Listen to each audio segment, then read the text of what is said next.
شیخ Saadi رحمۃ اللہ علیہ فرماتے ہیں کہ ایک لومڑی اور ایک درویش نے ایک لنگڑی لومڑی کو دیکھا تو سوچنے لگا بیچاری کیسے کھاتی ہوگی۔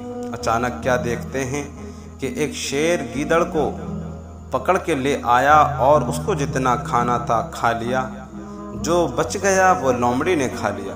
دوسرے دن پھر اللہ نے اس کو ایسے ہی روزی دی۔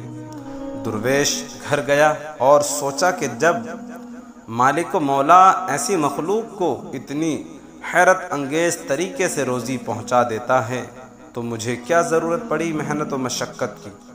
چیونٹی کی طرح گھر میں بیٹھ گیا۔ ہاتھی کو کون سا اپنی طاقت کے بل بوتے پہ کھاتا ہے۔ کئی دن بیٹھا رہا کہ غیب سے روزی آئے، مگر نہ کسی اپنے نے پوچھا نہ بیگانے نے۔ ستار کی تاروں کی طرح رگیں ہڈیاں اور کھال ہی رہ گئی۔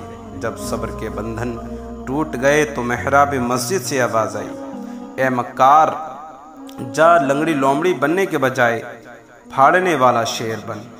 شیر کی طرح کسی کو اپنا بچا کچا کھلا، کسی کا بچا کچا نہ کھا۔ شیروں کی طرح جسم رکھنے والے اگر لومڑی کی طرح پڑے رہیں گے تو ان سے کتا بہتر ہے۔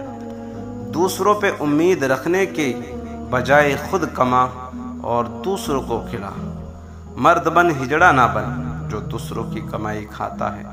خود گر کر کسی کو مدد کے لیے پکارنے کی بجائے دوسروں کی دستگیری کر، خدا اہل کرم پہ ہی کرم فرماتا ہے۔ یہ باتیں کم ہمت لوگ نہ سمجھیں گے کیونکہ وہ تو بے گری کی چال ہیں۔ انسان کو دوسروں کا سہارا ڈھونڈنے کے بجائے خود غیروں کا سہارا بننا چاہیے، یعنی کسی کا احسان مند ہونے کے بجائے محسن بننے کی کوشش میں لگے رہنا چاہیے۔ حکایت پسند آئی ہے تو ہمارے چینل کو سبسکرائب کریں، بیل آئیکن کو دبائیں اور کامنٹ کر کے ہمیں ضرور بتائیں۔